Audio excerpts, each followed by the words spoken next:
This is Christine Scanlon with the Keystone Policy Center. We are always thrilled to partner with Dentons in this series of conversations that we engage in. And today's topic is timely, certainly, as we will learn and hear more from our panelists. Importantly, Keystone, with our work, we're a policy negotiation organization, so we work towards policy outcomes, but recognizing the pull and push of politics on those outputs is really an important part now of how we strategize and work with our participants to better message the work that they engage with us in doing, and how we work to reset and change everything from legislative outcomes to regulatory frameworks. So I'm really looking forward to learning and hearing more about today and our work. And so with that, I will turn this over to our group. I do again appreciate everyone who's joined us for this really important conversation. And Paula, as chair of our board, Paula Gold-Williams, I would like you to take a couple minutes, if you don't mind, to welcome everyone and talk through some of your perspective on our topic. Well, thank you. I often am amazed about the work that Dentons does. Being the largest law, legal, consulting, advisory, strategic firm in the world, to help us have these conversations always comforts me. And we have been in a very long relationship with the Dentons organization as a Keystone Policy Center. So it is our honor to be a partner in these discussions. I would also like to say that I am honored. I will participate a bit on the panel today. I have actually, I think, experienced some of the challenges associated with trying to navigate as a CEO through these times where there is a lot of potential for political pressure, social backlash. And I believe, though, that there is a way forward, and that is with conversation about how do you manage it, what do you look for, how do you move forward. And I'm very excited myself about being on panel today with our experts. And so thank you for this. And thank you again, Dentons, for making sure that we can have these discussions. And with that, I will turn it over to Emma.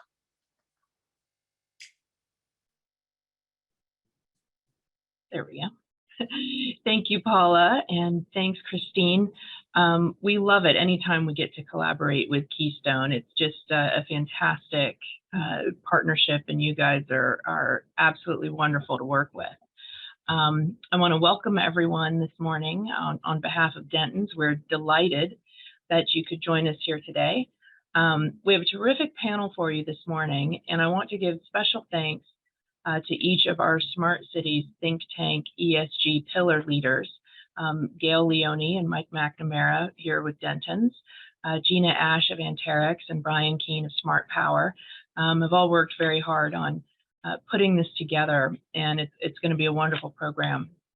I'm going to hand things off here to Gail in just a minute. You will find that she is deeply versed in ESG and how to navigate it. She's the founding co-chair of the Dentons ESG Task Force and a member of our Global ESG Steering Group, as well as co-chairing the think tank's ESG pillar. It would take me all day to list all of her experience, but I'll mention just a few things. She currently serves as a fellow of the ESG Center of the Conference Board and is an adjunct professor at Georgetown.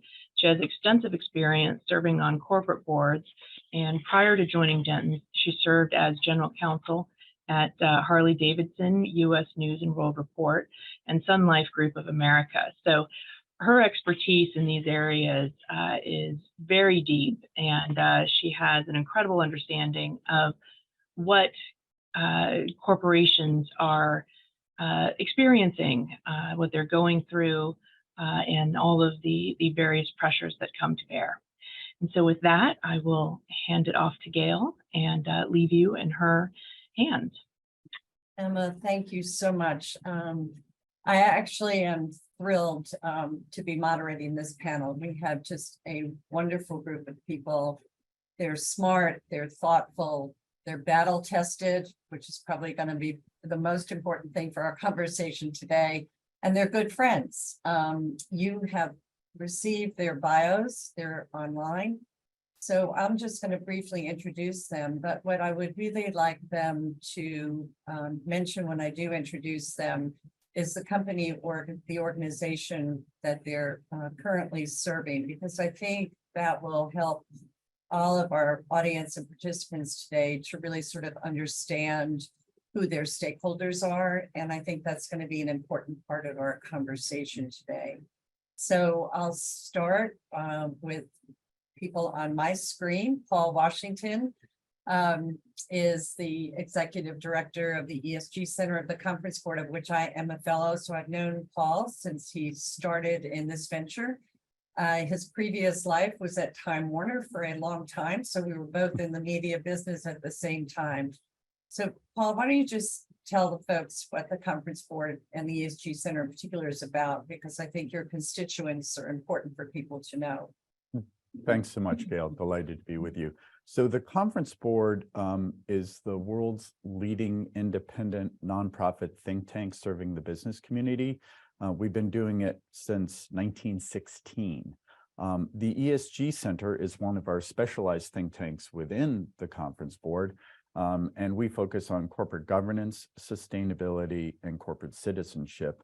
Our membership is largely corporations, but not exclusively. We have nonprofits who belong. We also have government agencies like the Tennessee Valley Authority, Fannie Mae, Freddie Mac, who belong to our center. And our role is really to provide trusted and objective insights for our members to help them determine their own course when it comes to ESG or any of these other areas. We do not rate, we do not rank companies. We're here to help them. Terrific, thank you. Sharon, you appear next on my screen. I've actually known Sharon since she led the IP group at Foley and Lardner, because my husband was actually in her group practicing law there. Sharon then went on to be the Deputy Undersecretary of Commerce for Intellectual Property and the Deputy Director of the U.S. Patent and Trademark Office. And when she came out, she went to Cummins, which is where she now is the Chief Administrative Officer reporting to the CEO.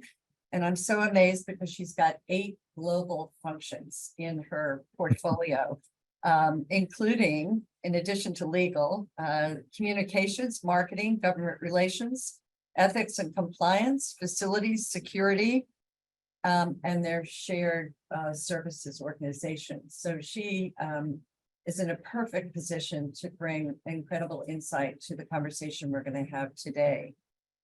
Next on my screen, I see Mike McNamara, who, when I arrived at Dentons, was our CEO of Dentons. As Paula said, it's the world's largest law firm. And he was the CEO of our US region and saw incredible growth. And particularly because who would have thought that law firms were going to be the target of some of the conversations. Mike, why don't you just introduce your responsibilities? Well, Gail, thank you. And thank you for your co-leadership of our pillar today, and delighted to be with all of our guests. And thank you for our panel.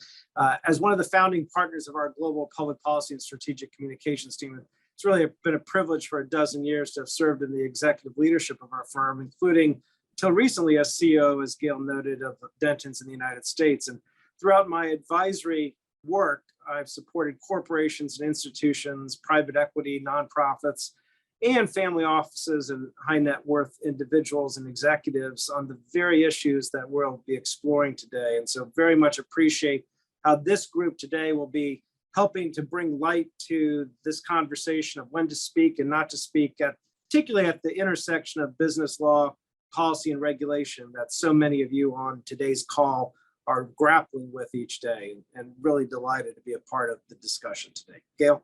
Thank you. And Sam. Sam is also a partner in our Dentons Public Policy practice. And really important for this conversation today, Sam was twice elected Attorney General of the state of Georgia in 2010 and 2014. Sam, one thing I would love to have you tell folks listening is the scope of responsibility of the Attorney General in a state. I know you have taught me that. I really didn't understand it to its fullest. We saw a little bit of that in play in the last election in Georgia. But why don't you sort of just mention the scope that you had as Attorney General of the state of Georgia? Well, thank you, Gail. It's a pleasure to be with you all today. You know, starting with the master settlement involving the tobacco industry, the attorney generals continue to have more and more influence on policy issues. You may recall a big settlement regarding the mortgage industry, a lot of litigation regarding high tech, and now the attorneys general seem to be very engaged in this ESG space. Many people just think of attorneys general as literally representing individual states, but due to a legal theory that gives them jurisdiction concurrent with federal agencies, they often are involved in a lot of national consumer protection and other financial issues.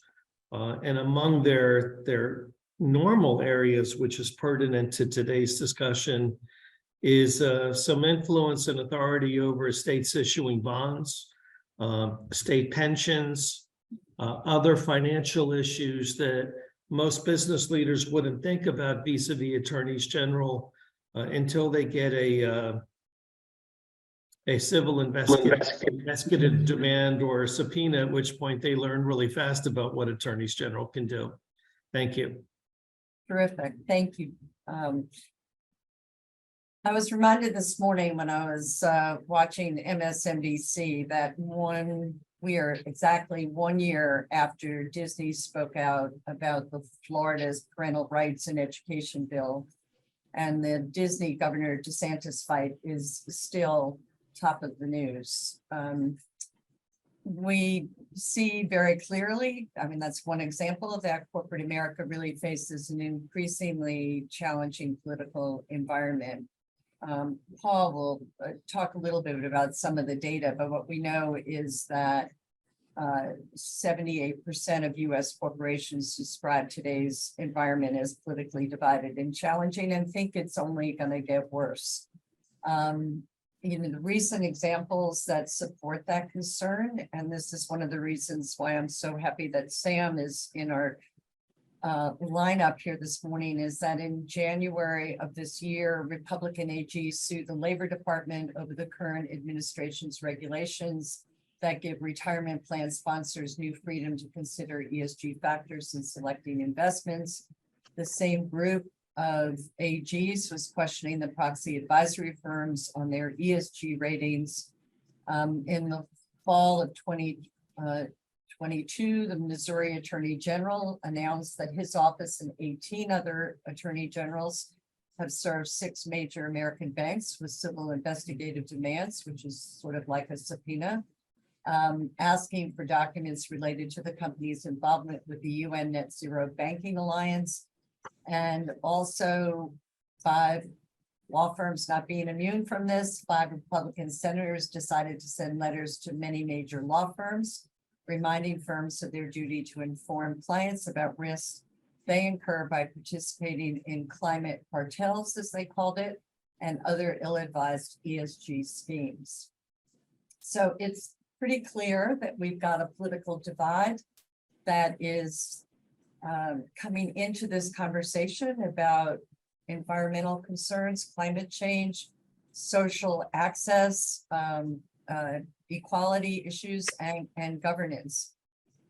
So I think the question is there, and I'd like everybody's thoughts about it, is there a shift in the way that leaders are communicating during heightened moments of social tragedy and crisis, as well as with regards to other environmental, social, and governance issues? The press seem to think that America's CEOs have gone silent on national tragedies. I know Paul has talked a little bit about fatigue. Just the sort of concern or sensitivity to not making a statement every time something happens. Companies don't want to get into the routine for fear of being asked, why did you say something about one issue, but not about another? And even, Larry Fink, who is the CEO of BlackRock, who annually sent a letter to CEOs talking about the importance of ESG and investment this year, as noted actually by an analysis that was done by the conference board. Fink did not mention the term ESG anywhere in his letter this year, which was an interesting observation. So is the pendulum really resetting when it comes to how and when a company brand or leader responds to environmental, social, or governance matters or events? And that's what we want to talk about today with really an exceptional panel. I'd like to start with Paul, just to sort of ground us in some data. Who says lawyers don't like numbers? I always think it's really helpful to start and see what the data is actually telling us. So Paul, I'll turn it over to you, and I know you have a few graphs. Yeah, I have a few to share. Hold on just 1 second. This is always the most challenging part of any day, that and taking yourself off mute. All right, so I think these are results of a survey of 100 general counsel and government relations officers at major U.S. companies. This picks up on what Gail said earlier, that 78% of companies describe the political environment for their corporations as either very challenging or extremely challenging. And you'll see from the next slide that, that people think it's going to be the same, or even more so, it's going to be worse. So why is this happening? And this is more general than just ESG backlash, which I can get to in just a second. So it's actually a few things. And I think it's not only the polarization, it may be a thing that goes even beyond the data here. It's not just the polarization that we're seeing, and that companies feel abandoned by both parties, right? But it's also the volatility, because the electorate, the results of elections are so closely divided, that there's this degree of volatility that you can go from the Green New Deal on one side to Marjorie Taylor Greene on the other in a single election, right? And so, really dramatic swings in policy. Having said that, one of the challenges for companies is that the impact on them thus far is generally pretty moderate. So companies have been a little scared to speak out on their own. Let me just focus a little bit on this topic of ESG backlash, which I would note comes in different flavors. There's both healthy skepticism, there's ideological or philosophical opposition to ESG, just Milton Friedman school, and then there's also political opportunism. For many companies thus far, the backlash has been small. Right? A few have felt it very strongly, but for most, it's pretty strong. Although here again, most of the companies think it's going to be the same or even more so greater in the future. And they are particularly concerned as they look ahead about what's going to happen with state and local policymakers. So you'll see this is where the backlash is coming from now. Actually, second most is employees. Right. But if you look ahead, look at where people are really concerned about. The orangish line shows the future. So federal policymakers, state policymakers, even consumers and investors and others. So I would just note, and that's why it's so great to be on a panel with Sam here, is that this is a moment where it might not have hit companies that strongly yet, but it is. We'll get into this, but it is time to go meet with your important state AGs one-on-one privately to talk about why your company is focusing on environmental and social responsibility to the extent you are, and how it's tied to your business, because this is going to become, this is not a passing thing. This is going to be a durable issue for companies to grapple with, and time to get on top of it now. Paul, on the one side, you have the pressure from, government, but you also Yeah. have pressure from employees. Can you Yes. talk a little bit about that? Yeah, sure. So there are two types of pressure here. So one is the general pressure that companies are feeling from companies to take stands on social and political issues. In fact, the main reason why companies took stands on whether it's LGBTQ rights or racism or a whole host of other issues, it's actually been driven by individual employees and employee resource groups. So that's been the primary driver. Senior management comes in next, actually. So there's a lot of pressure from companies to take stands on social issues coming from employees, especially starting in 2020. At the same time, whether it was relating to vaccinations or whether it's related to their own internal diversity, equity, and inclusion initiatives, there is resistance to a lot of these initiatives, and it's sort of becoming more vocal. And so for some companies, for example, when it comes to DEI, some companies are finding that it's much safer to lead with the inclusion part, which is universal, before they start talking about diversity. So there's some real resistance here to some of the things that people, if you're living in an ESG bubble, just think are just natural. That this involves some difficult change here, an emotionally charged change for a lot of people. So Sharon, your thoughts about that, because you're with a company that has had, a long history of speaking out on issues that are of importance to your stakeholders. So I'd love to get your thoughts about that. Sure, Gail. And again, let me just say thank you for the opportunity to be on the panel today. Let me tell you just a little bit about Cummins before I answer that question, because I think you'll see the relevance. We are a company that designs, manufactures, and distributes a broad range of power solutions. Some of those include the internal combustion engine. So we are one of the largest producers of independent engines for commercial vehicles, trucks in the world. We also produce electric and hybrid integrated power solutions. So electric vehicles, battery powered vehicles, and fuel cell products. So we both have a legacy business of engines and a more transitional business in terms of new energy for electronics and fuel cells. We have been speaking out on social and public issues since our founding in 1919. We are in Columbus, Indiana, and some might view Indiana as a rather conservative state. And so our willingness to speak out, which we've been doing for a very long time, is actually acknowledged in Indiana, I would say. We are acknowledged as a company that speaks out on social and environmental issues because they're important to our business, right? We have believed from the very beginning that your business is only as strong as the communities in which it sits, and they are part of our stakeholders.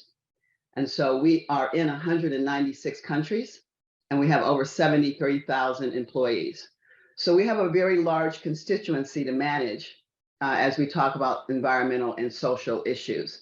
And so for us, when we have people talk to us about why are you involved or engaged in ESG, we actually don't address the ESG issue. We address our company and our history, right, of speaking out on social issues, of being environmentally conscious. It has been a very big benefit to our business to work on more stringent environmental issues with the EPA. We are a $28 billion business, and a significant portion of that is derived around trying to limit the amount of nitrous oxide in the air that comes from engines. So for us, Gail, when we speak on issues, we try to make sure that they are the ones that we have traditionally spoken on from a social and environmental perspective, and that we have a standing to talk about those issues from a company and business perspective. Talk a little bit about your going public a couple of months ago related to the Indiana abortion bill. Yeah, we have a very defined process for how we will speak up and when we will speak up. So I won't talk about the process right now. I'll just talk about it in the context of speaking up on women's reproductive rights, which is what we call it, versus abortion. We have a new female CEO just about the time that the Dodd decision was being passed down. And so we had a very long discussion about will we speak up on this issue? And if we will, how? Right? Again, very conservative state.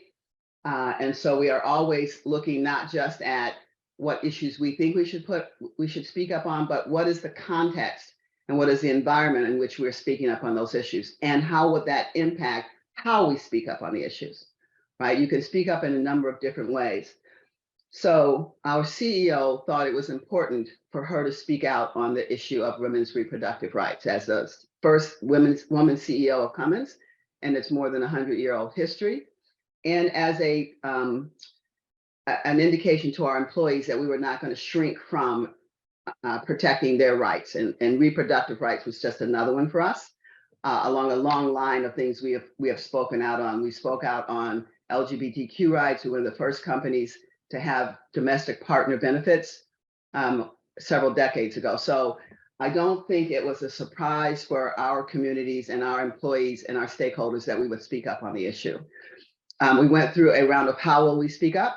How will we lobby on the issue? We knew that there were some bills coming through Indiana that significantly impacted a woman's right to choose and on reproductive rights. So the first thing we did was really just speak internally to our employees on what the issue was and where we were on the issue. We already had things in our policies that allowed reproductive rights decisions and coverage if you needed to go out of state for those things. So we talked mostly to our employees in the first instance. Now, nothing is, we know that nothing is limited to your employees these days. So if you put something out, it is highly likely that it is going to become public, which it did. We made our normal statement, which we normally have a list of statements we will make about issues that impact from a social perspective. We made our normal statement about a woman's right to choose and being supportive of women's reproductive rights. There was some backlash in the media as a result of it, but we felt like we had jurisdiction to speak on this issue. It was something that we've spoken about in the past, and that we would take a position that was really mostly focused on our employees and their rights. Talking about resistance and backlash, I'd love to get Sam's comments on this, because obviously the one thing I will note, and what Sharon indicated, is that you actually spoke out before that bill in question in particular went through the legislature, which I think is an interesting note, because there was a lot of pushback at the time of voting rights issues in Georgia about when companies spoke or when they didn't speak, and did they speak after a bill was passed and not before. So I commend you on having that conversation early. But Sam, I'd love your thoughts about that, because it's not just similar to some of what you saw in Georgia and just in general with the state resistance on some of these issues when companies, major employers, Cummins is a major employer, if not the largest one of two in Indiana. Right, Sharon? Right. So I think in this space, Gail, elected officials are really no different from corporations. What you least want is a surprise. What you least want is statements that you weren't prepared for. So I think consistency is what's most important. Consistency before, during, and after. So if your company, if your workforce feels very strongly on a social issue, I'm not suggesting that there should be quiet. I'm simply suggesting reach out to those elected officials early on, tell them that there's many, many things you're on the same page with them on, but it is fair game to say there are certain areas of disagreement. Mm-hmm. And just cover that up front. What elected officials dislike the most is, okay, we passed a law, and now you're going to have a press conference on how terrible the law is. Be consistent. If you do that, look, there are some elected officials that are, one in particular that's in the news every day, that doesn't follow the Ronald Reagan school of thought, you know, that you could be 80% my friend and 20% my enemy. But look, when you're dealing with an elected official that thinks 5% your enemy is a worthless individual, you can't really do anything with that anyway. So I think it's just be upfront, have those discussions early on, potentially suggest compromise areas that would lower the flame. And at the end of the day, you need to be true to yourself. Can I just say, Sam is completely right. And we did all of those things, right? I mean, you can't just be in there talking to your elected officials when there's a problem, right? So we talk to them all the time, not just about our business issues, but about issues that impact our employees, right? So we're not just in there at the time when a big issue comes up. So they're used to seeing us. They're used to seeing where we agree with them and where they don't. And they're used to us trying to lower the flame, lower the amount of political conflict around these issues, which we don't think should be political, right? So we work with our state legislators all the time in federal when we have federal issues. And we like for them to see us as trusted advisors, that we are consistent on our positions, right? And so that we don't give them surprises when we have conflict with where we think they're going to come out with on a piece of legislation.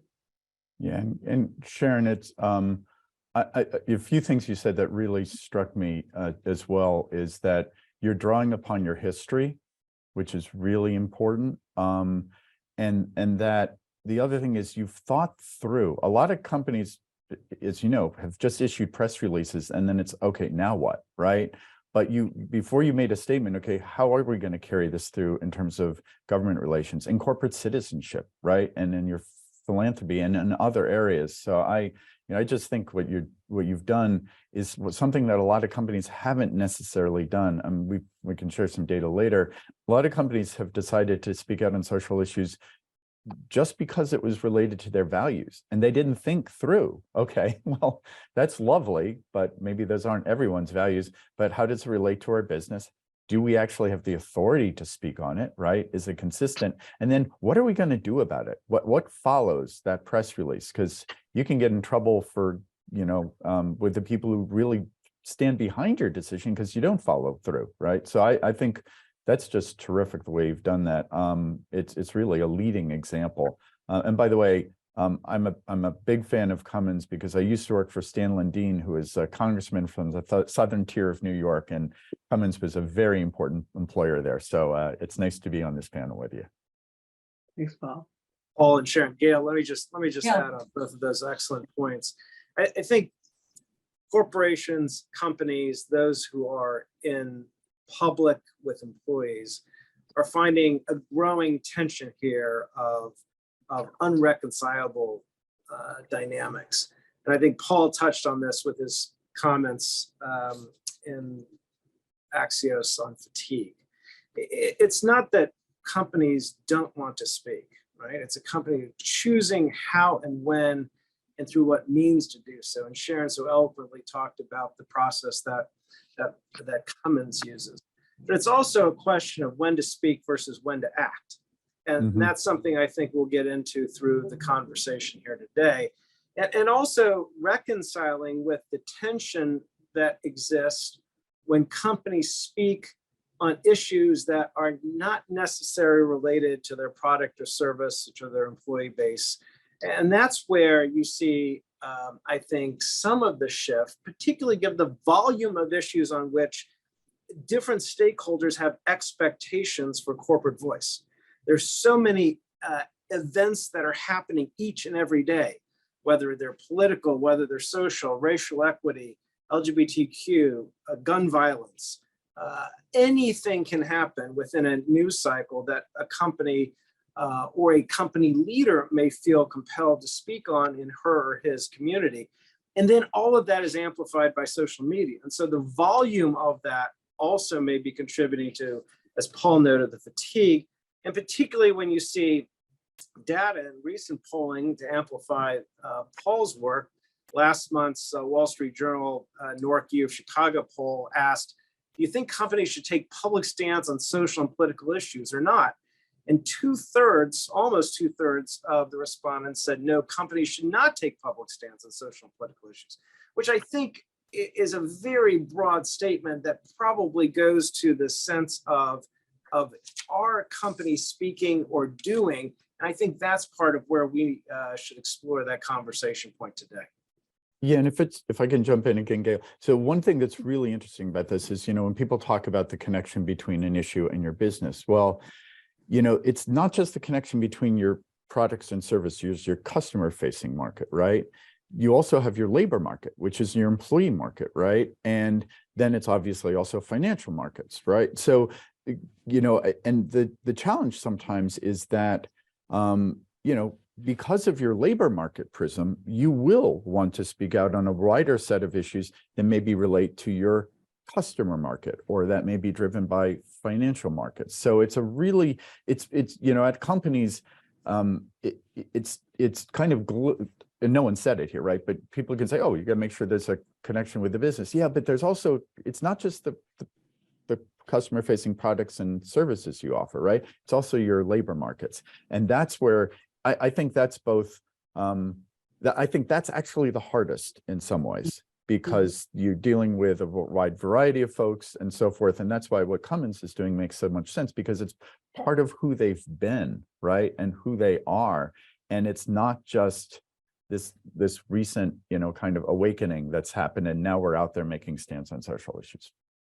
Well, and I think that was clear, Sharon, in the statement you made, because it was about the impact on recruiting your talent and retaining your talent, particularly in the state of Indiana. And that was an impact. I'd like to just build on that and take it one step further, which is sort of the implication on international issues. Because Cummins is not unusual. I mean, Denton's is a large law firm. We're in, 100 and whatever countries. And it is, the implication of international issues on global business, whether it's your supply chain or it's your distribution. And when you speak out on those issues and the impact on your business, we've got, the Russian-Ukraine issue right now. We've got China and the Uyghur forced labor issues. So I'd love your thoughts about that. And Sharon, might start with you, given the fact that you are truly a global business. Sure. And, we take a global view to the things that we are talking about. So when we talk about things like who are we speaking for and why, that means around the globe. So of our 73,000 employees, more than half of them are outside of the US. So when we think about stakeholders and employees as part of those stakeholders, they care just as much about their communities and social issues happening in their countries as we do in the US. So when we look at it, we are still looking at it from the same prism of, like, here are our corporate responsibility foundations. They are education, environment, and equality of opportunity, and that applies around the globe. So our employees and stakeholders outside of the US will ask us to speak on things and speak out, like the Uyghurs, like the Ukraine war. So we also have to go through the same criteria of, do we have standing to speak out on this issue? Is there someone with better standing than us? What is our real interest in the issue? Under that prism, we have indeed spoken out on the Uyghur issue in China. We have a really, really big footprint in China, so we had to be careful. Said what we said. We got lots of emails from our employees. Why aren't you speaking up on this issue? Right. So we can get that request to speak from any number of instances. Even our elected officials have asked us on occasions to speak up. We had to wind down our business in Russia as a result of sanctions issued by the US. So there was a lot of emotion from our European employees around the wind down of that business and our speaking out on those issues, as well as the issue. Another issue we had to speak out was on the Belarus human rights abuses. So we do go through the same list of criteria on what we will speak up on, whether it's in the US or an issue happening somewhere else and how it impacts our employees, our business, and our communities. Mike, Denton's obviously has a very large global footprint. You ran the US piece of that global footprint. Your thoughts about that from the perspective of the law firm, as well as obviously the implications for our clients around the globe. But being a firm and enterprise with operations in over 80 countries on 6 continents, there's not unanimity of voice and view about those issues, about where one speaks. We have the benefit within our organization of having presence on a regional basis. And often the question can be asked as to whether the speaking and acting should be done on a more localized basis for the purposes of the employees, or for our clients, or the issues of sensitivity. And also considering, as Sharon was noting, the ramifications, right? Because when you are operating under one brand, despite having multiple subsidiaries as a company or multiple regions and operations in a professional services firm, everyone is operating under that banner. And what is said in one country has ramifications in the other. We've had many times when we've had a partner on behalf of a client speak publicly in a media statement that was picked up by another client or another region of the firm that had complicating impacts from that commentary. And so those sensitivities have to be addressed as you're going through the process of deciding, as Sharon noted, about where and how and when to speak. And if it can be localized, there are many companies and many who are looking at trying to thread the needle of maneuvering on an issue that is more local in scope while addressing the needs of their employees or constituencies in one market, while not endangering or challenging their operations in another. And that's very difficult to do and does require the type of coordination and careful calculus that Sharon described, and one that we have seen time and time again, not only from in running our own business, but also in working with companies as their advisor in navigating the challenges and issues that they're doing. And it often depends, as I think Paul would share in some data, it also depends when you're thinking about your workforce. We had 5 generations of workers within our workforce. And each of those may have had different expectations about when the firm would be speaking and in what manner and how. At the upper end of those generations, the social media presence wasn't as important as it was on the younger end of the generation.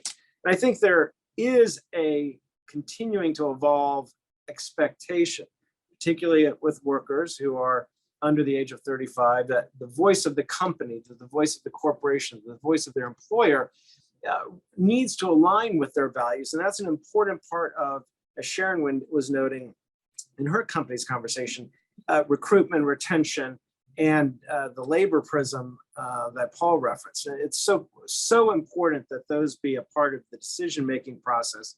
But it also has to reconcile with the fact that sensibility is different. And things that one might want to speak out on in the United States favorably in support of your employees may be deemed illegal in other jurisdictions in which you have operations. There may be a danger for your employees in other jurisdictions if you're speaking on an issue. And those have to be a part of the calculus. And that, I think, will be an important part where we discuss, who needs to be a part of making those decisions, particularly in a globally connected organization, firm, or corporation. I just want to add one thing to what Mike said, a particular issue we had. So our ethics and compliance says that we follow the law everywhere, whatever country we're in. So we had a situation in India in which India passed a regulation that outlawed LGBTQ. And in fact, you were supposed to turn people in on your workplace if you found out they were.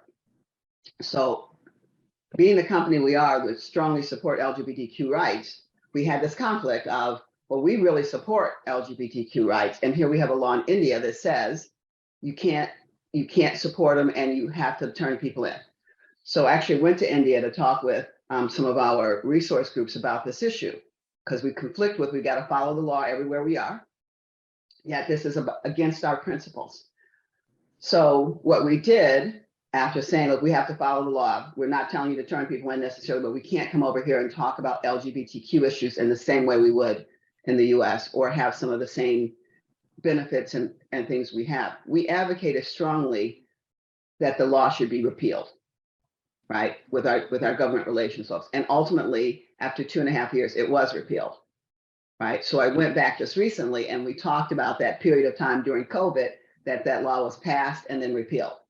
So, you know, that's an instance, for example, where we do have a sensitivity in the US that was not acknowledged in one of our major countries, where we have a lot of employees who were expecting and relied upon those rights that we said we'd supported at the company. And Well, and that's- something you go said ahead, along the Paul. way there, oh, sorry. No, go ahead.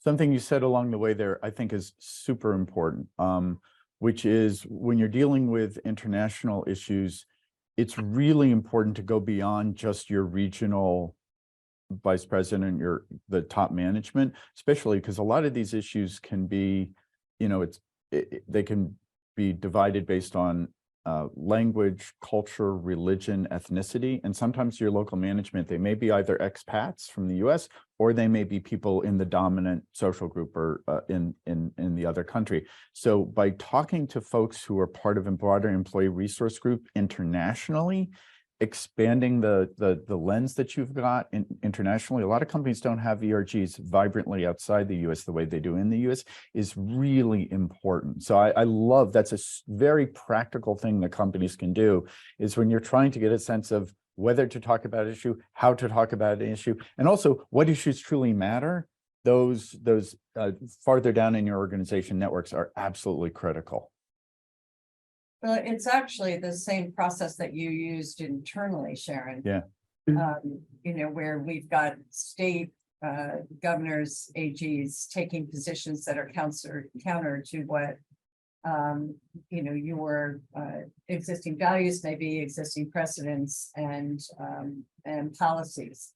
And so I'd like to go back to Sam and just get his thought about this issue of whether you know, companies headquartered in your state, but they obviously have extraordinary global either distribution and presence of employees. Does that at all factor into you know, how the AGs respond to certain issues? I mean, you could take your state of Georgia as a perfect example, where you've got companies like Delta or Coca-Cola, major players on the international scene, and whether as a state AG, you're looking at those more international implications.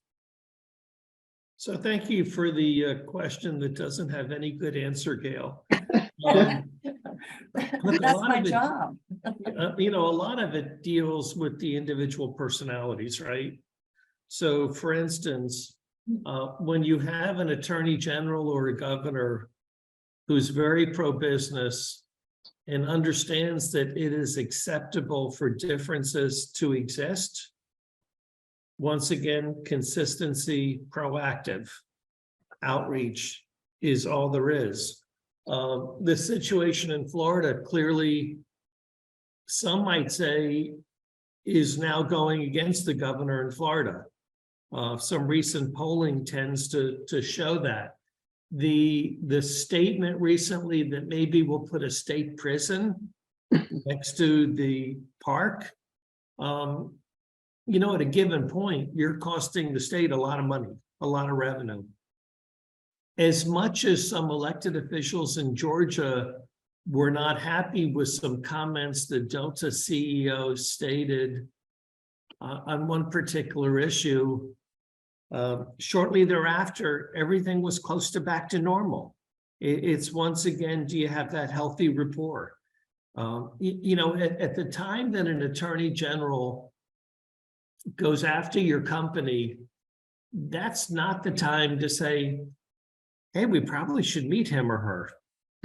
If you're in a business that has a big footprint, whether it's the number of employees, the effect on national and international trade, I would suggest that those meetings should be ongoing, say bi-monthly at that point.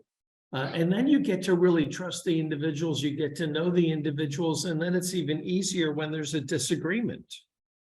So I think that it's all about relationships. You know, it's interesting, when we this year have a brand new state speaker of the House and a brand new lieutenant governor. Both of those individuals are very conservative.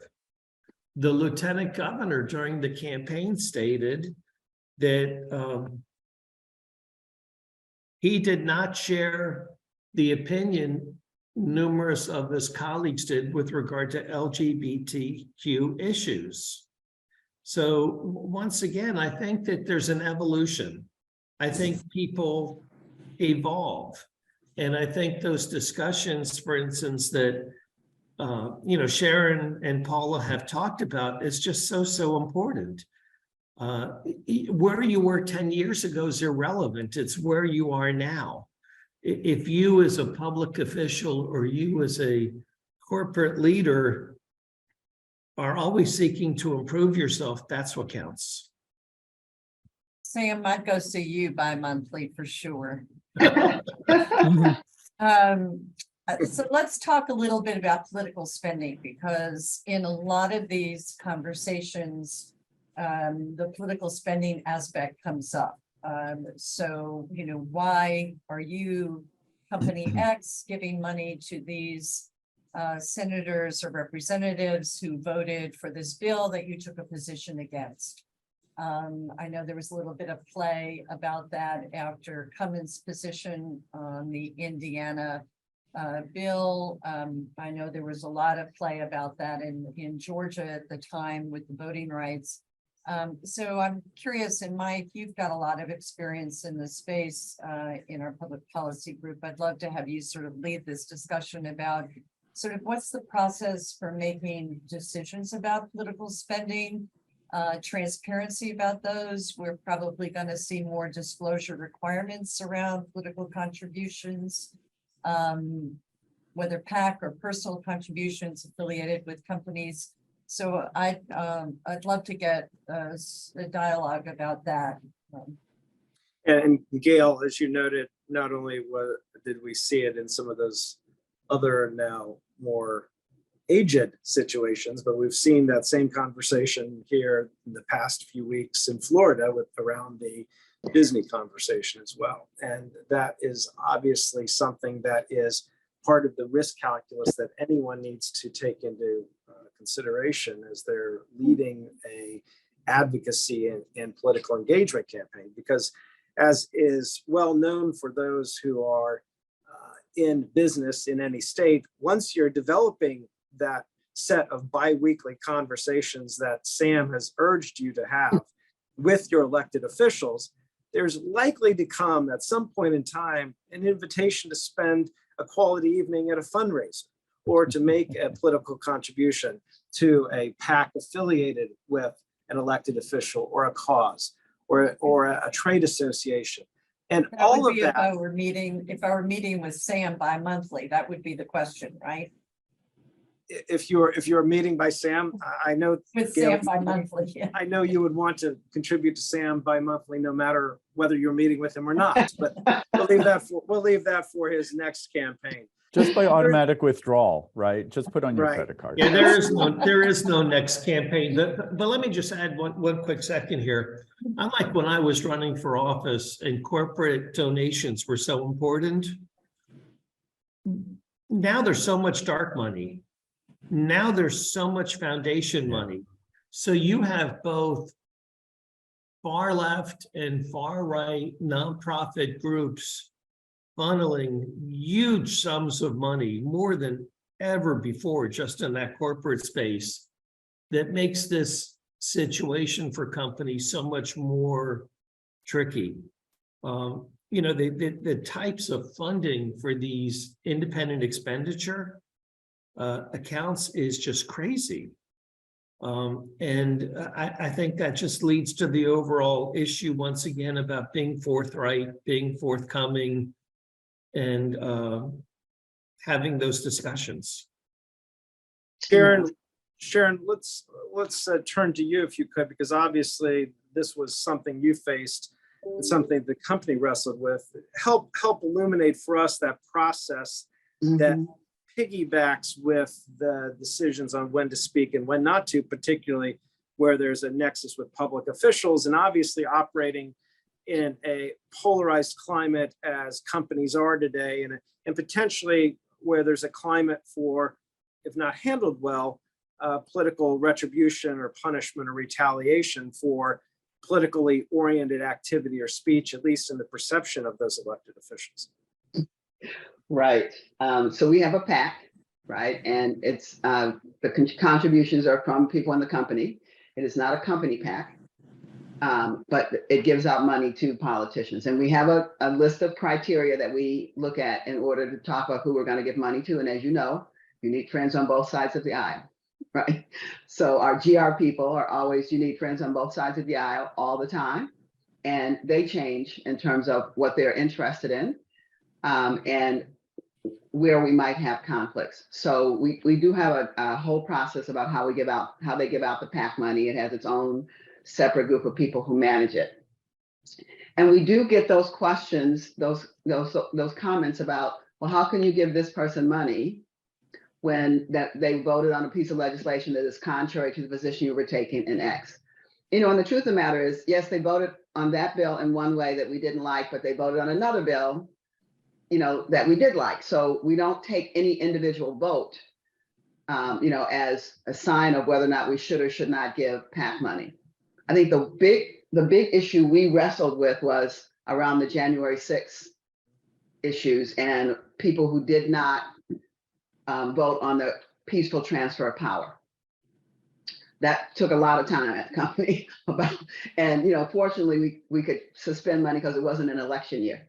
Okay, so didn't have to give any money to anyone in a non-election year on the folks who give money to. But it was a difficult issue to wrestle with when you think about the ideological issues of not voting for the transition of power. Yeah.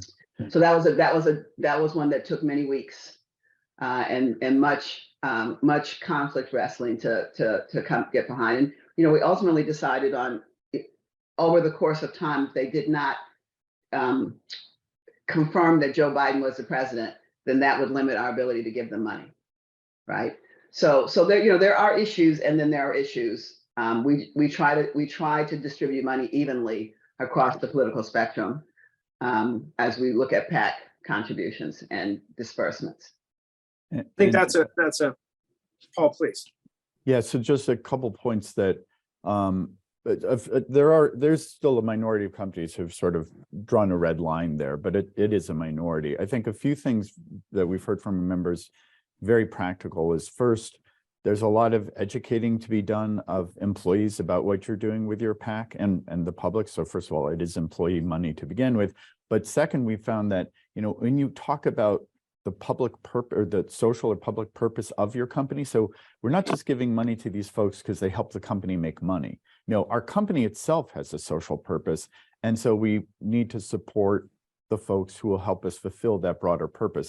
That link to purpose, it can be really important. Another thing that a lot of companies are doing with their PACs or company sponsored PACs is broadening the number of folks who are involved in making those decisions. Some have adopted the criterion that will say, we will give to people who are open to bipartisanship or have shown, you know, have a track record of working on a bipartisan basis for solving problems. So that's a little fuzzy, but that's another lens. And then a final thing that some companies are doing, I think, is really interesting, is they're actually inviting employees, influencer type employees, to go meet with government officials, sort of demystifying the process for folks. So it's not just your GR team, it's you know, involved, you know, you got to be careful with loose cannons and all that kind of stuff, right? But actually that can help also bridge a generational divide that exists in a lot of workforces. Like, why are we even doing it? So tying to purpose, engaging employees, and having some form of criteria that addresses both bipartisanship and respect for democracy are things that the companies are finding helpful. And that's absolutely true, Paul. We're not a monolith as a company, and we have employees across a broad spectrum of ideology. Mhm. We, even though we have we are known as a big socially conscious company, we do have people across the political spectrum, and there are employees too, right? And so, working with them and messaging them and understanding where they are is also very important to us as well, right? So I think that's a very good and important point. Sam, let's pick up on that and go back to the point that you were sharing about the conversation here. We're largely talking about regulated contributions, PAC reporting, public disclosure. But with independent expenditures, with corporate flows, there are also pressures on companies, particularly at the state level, let alone in independent expenditure campaigns, to contribute. Lend a little bit more light on the point you were making a moment ago, especially in consideration of Paul and Sharon's points about those pressures from the flow of funds and largely dark money, unregulated flow of funds that the political process is now managing, and particularly tying that to where we were with the January 6th conversations, when some companies decided to speak very publicly, only then to pull back as well. So many companies after January 6th, Mike, said that they were not going to contribute to those individuals. Within 6 months, the vast majority of those companies had donated to those individuals. If you look at it now, the vast majority have donated to those individuals. And as Sharon referenced, I mean, you may totally disagree with someone on one issue, but there's another 3 issues that they're supportive of your company's stance. And, we don't live in a perfect world where you can create that many enemies. So you do need to think about what's in your company's best interest at the end of the day. I think that the big changes, when I used to go to attorney general meetings before, you'd see all the leading financial institutions at the meeting.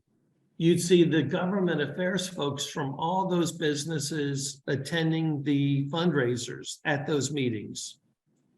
I would suggest to you, when I go to those meetings now, there are maybe 1/3 as many of those companies now attending. If they want to contribute to those individual candidates, they are doing it through independent expenditures or other associations where their name is not 100% linked to that candidate. And then, of course, there are the foundations that are well known, taking one end of the political spectrum to the other. The other thing I might mention, talk about, you win one case, but you may not win the next 3. In 2007, there was a case that went to the Supreme Court, Massachusetts versus EPA. And the case, in large part, ruled that state attorneys general had standing to bring certain lawsuits that historically they never would have had standing to bring, and individuals would have historically had no standing to bring. Think about the litigation ongoing now with President Biden and student loan forgiveness. After that Massachusetts versus EPA case that was brought by the Democrat attorneys general, it didn't take long for the Republicans to figure out how to respond. So sometimes you wonder, Pyrrhic victories are pretty common in politics. And as a result of that, there's this whole for-cause industry of bringing lawsuits. And it's not against President Biden, just like it wasn't against President Obama or President Trump. You've got a group of folks that are going to use that as their opportunity to be important. Maybe this is a good time to shift to governance, and we'll only start on this topic here. Yeah. Sharon, particularly in light of the conflation between where contributions can be made within the regulated individual candidate contributions and then in independent expenditures, what's the governance of your political activity, particularly against the backdrop of a public pressure for companies to be more transparent about where political giving is going in this new era. What's the governance that you have found works at Cummins?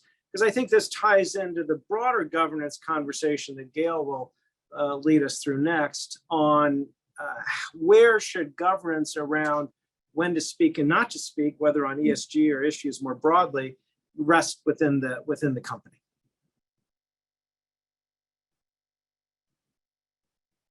Sharon, I think we have a sound issue. You're on mute. Yeah. Interestingly enough, as a company, we do not engage in what you're talking about in terms of political activity and fundraising.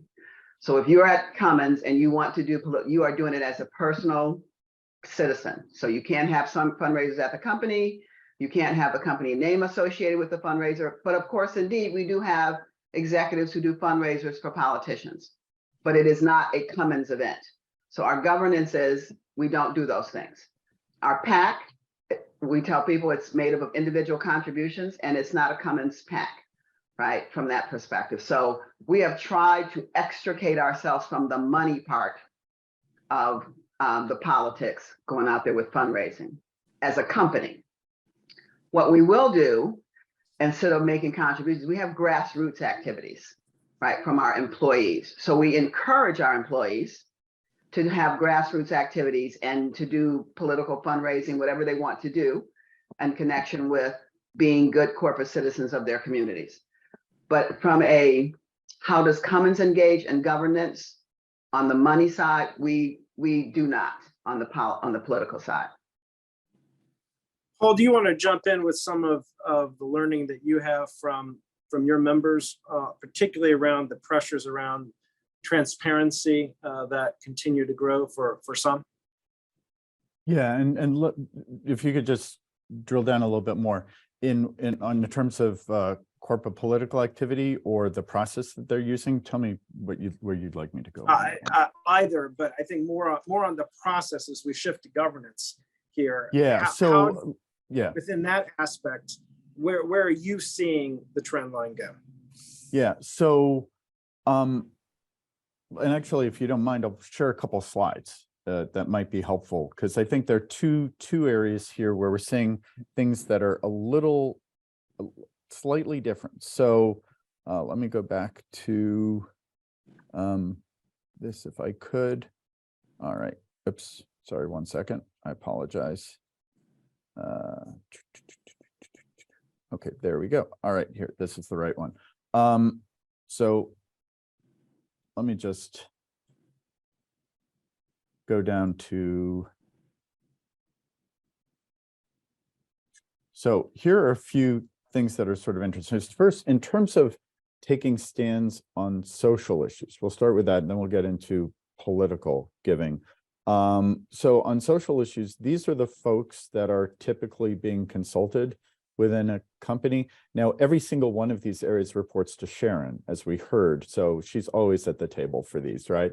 Given your scope of responsibilities. A real question that companies are facing is on social issues is involving the board on specific issues. And you can see that in many cases, there isn't a lot of direct involvement by the board. There is some consultation, there's some informed, but some companies are just being told after the decision or at the time of it. So that's, I think, what's happening on social issues. I think what's a best practice in this area, though, is to make sure your board is aware of the criteria and processes that management is using in deciding whether to take stands on social issues. So that's one thing I think you should do. So they don't have to be involved in every decision, but they should know what management's doing. In the area of political activity, one of the things that companies are doing, I think it's to their credit, is to doing a full inventory of all of their corporate political activity of all sorts, whether it's PAC giving, corporate giving, giving to third parties, 527s, all that. They're doing a full assessment of it. They're looking at the full range of risks and controls that are in place. And some companies are deciding, and so, board needs to know what you're doing. You don't want them deciding whether you give to X politician or not. But what they're doing is they're actually looking at a way of simplifying it, because this is a chance to sort of, okay, we run risk with everything we're doing, but sort of saying, okay, we're not going to give to these sorts of groups. We're not going to give charitable contributions to the charity of the spouse of a member of the House of Representatives or something like that, which can get you in trouble. Like, the streamlining activity is something that companies can take a look at, because this area is just fraught with risk. So I would like to focus on this issue because I think this is one that boards grapple with, and that CEOs have clear thoughts on. And Paula, I'd like to get your thoughts about this as a former CEO of the company. Is this whole issue of what issues rise to the level that the board needs to be involved in the decision? When do they just sort of need to know before the event happens, or before the contribution is made, or before the statement is made? Because there's a whole lot of dialogue that's going on now about boards are really in the weeds on this issue.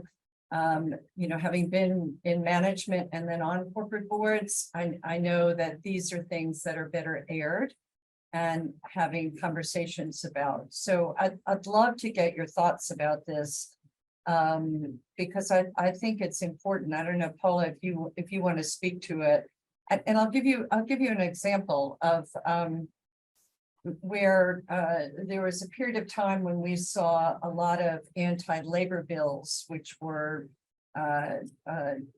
they were called those sort of right to work bills, where you didn't have to be a member of the union. It was a dues checkoff kind of thing. And a lot of the states were passing those. And so the question would be, if you're sitting on the board of a company and the CEO decides to have the governor come and sign that bill in your factory, you have a labor union in that factory.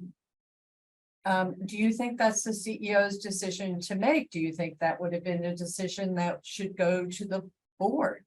I mean, it's not a political contribution. It's not technically a statement about anything. But I'll sort of put that out there because I think it's a good example to use, because it's sort of in this gray space. Thank you, Gail, for that question. The first thing I'd like to put out there, and I think this comment has come up earlier, nobody likes surprises. Politicians don't like surprises, and boards really don't like surprises. However, it is very difficult to assume that the board needs to make that type of it's strategic and tactical at the same time. I think that experience has taught me that it is very important to prep your board for the reality of this public space, and that things are going to pop up all the time. And to really reinforce with your board, what are the values of your employees and the diversity of those values, as well as the perspective of your customers. My background is in energy and utilities. And typically utilities have to really think about, when you're representing the community, that's the broad spectrum of everybody on the left and everybody on the right and everybody in the middle. And so it is almost impossible to think of a position where you're not going to offend someone. And so the comments that came up earlier from Sharon about know what your company stands for and know what's relevant on your mind. And in fact, there was a question earlier in the chat, I think it was from one of our listeners, Bernard, that, don't you think it's even a consideration that maybe the dynamic is more about the demographics within your organization, meaning your Gen Zs and your millennials think very differently than your baby boomers, and all those controversies are going to come up. And I do agree that I've had younger employees that have a different expectation than the people who have 30 years of tenure. within my organization. And so sometimes this conversation with the board is making sure they realize that you're navigating very complex waters. Your goal is to stick to the things that are important to the organization, and really recognizing that you do have people with different views and perspectives. And the CEO is going to have to make decisions that in some cases include inviting, if you're lucky enough, sometimes having the governor come in and help you launch something that's important to your unions. That may be very difficult, but important. And the comment was, you have to think about not just that statement or that press release or that day, but again, does it fit with the values that you already had? And how to explain to the public why doing that particular action, be it having political implications or not, matters to you going forward and how you serve. And so I definitely think it's not for the board to come in and figure out whether technically it's you're making a connection with a political person, as much as prepping them to let them know that there's going to be a wide range of activities that you're going to employ and where you think you're going to potentially have these topics. And maybe the last comment I'll say about this is, what's really difficult now is most companies probably believe that you can manage this by kind of reaction. The real problem is some of these things are going to pop up so fast that you're not going to be ready for everything that you're going to have to make some type of statement on. Now, I come from a municipal space, and so municipal is governmentally owned. And so most stock companies probably don't have the same pressure. We were municipally owned and our rates went to the public. And so we had to assume that every single thing we did had some element of political backlash, that somebody was going to, even if that issue that we were going to talk about, labor, that once we showed up for a rate increase, everything that we said in the past was going to come forward again and be an issue and those kind of topics. So the real challenge, though, is again reminding your board, which may have a really different background. They may be coming from publicly traded companies, stock companies. They may come from some other experiences and aren't really ready for that public interface. And so it is really important to prep them, to talk to them, to talk about that, the implications of public expectation, your stakeholder landscape is much bigger today than people really had to deal with 10 years ago. And that you're going to have to walk that through a evolution of discussion, the launch, the peak, the backlash, the management, the repercussion, and then the new expectation that your stakeholders have about what you're going to do in the future. So again, I don't think that the board has to make that discussion. They just have to be ready for the environment, and you got to make that a common discussion point for them. And if just because I love what you just said, well, often what companies have done historically was they just gave their board a report on political or, PAC giving, right?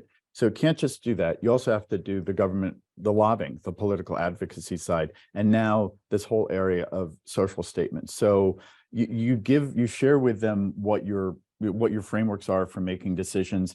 Obviously, if there's something that looks like it might be a little tricky, even under those criteria, at least give your lead independent director a heads up and sort of say, okay, how engaged should we get the board on this one, or your independent chair? That's a very practical thing.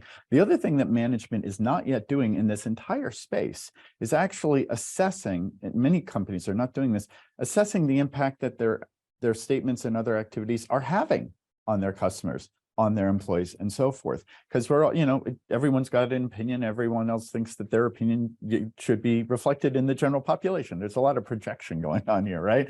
So actually, some consumer products companies are collecting data on, okay, how are consumers responding to our taking stance on issues? Other companies are doing it as part of their employee surveys, annual engagement surveys. Management should not be afraid of data here. So actually seeing how this plays out is going to help management, and it will help the board too. It may actually, lower the temperature. We talked about that even with your board, because these can also, we had Bill Barr and Ted Turner on our board, not at the same time at Time Warner, but Those are somewhat polar opposites, right? So some days you got to manage the temperature in the boardroom too. Hey, I'll just say, I'm a process-oriented person, and you never know when surprises are going to happen, but you should actually know where you are on issues that you know will come up. So we actually have a grid of issues. Some are political, some are policy, some are business-oriented. We have a list of those issues that we will speak on. We have identified who the speakers will be, and we have talking points for those speakers on those topics if they come up within their specific area of expertise.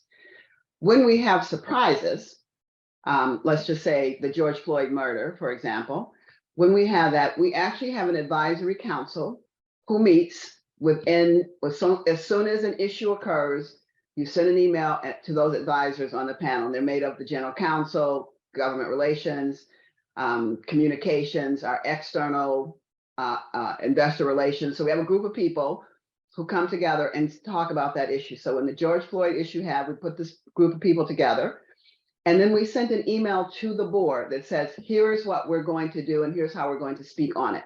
We didn't ask permission. We just said, here's what we're going to do. Because they often get emails or comments from constituents as well about something the company is doing, and they shouldn't be surprised what our position is. So we have included them as a information perspective when we go out with a comment. So when we put a comment out on the Dodd case, we send an email to them at the same time saying, here's what we're doing, here's what we're saying. So it is their job to manage the company's overall reputation.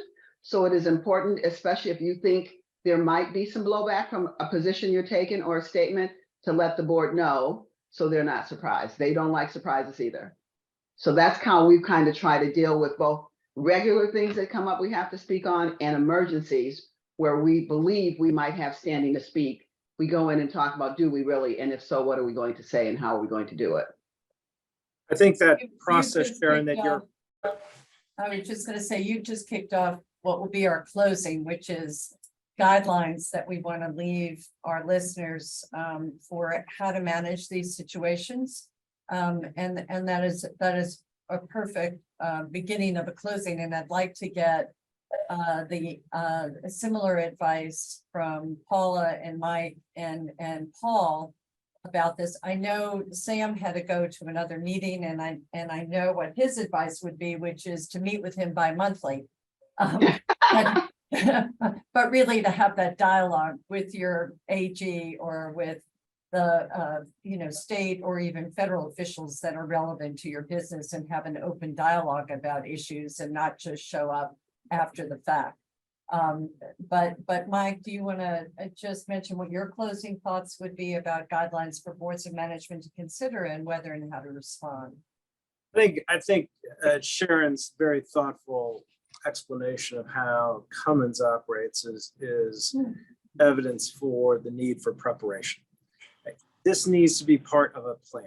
There needs to be the right mix of professionals, internal and external, to help validate as you are moving forward in your planning. What is the criteria that you will use?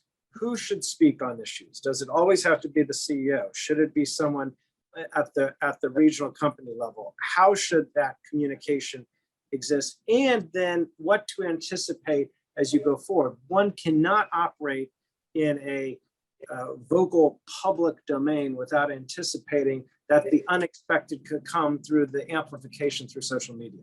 So one needs to be prepared with your team, with your advisors, and ultimately the decision-making matrix for on what issues you will speak and on which issues you may not speak at a time until there's further discussion with your core constituencies.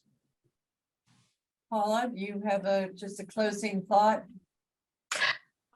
Maybe just a fine point. I also did love the way Sharon laid out this whole looking at your entire stakeholder group, looking at the positions that you can manage up front proactively. You are going to get surprised by things that you don't anticipate.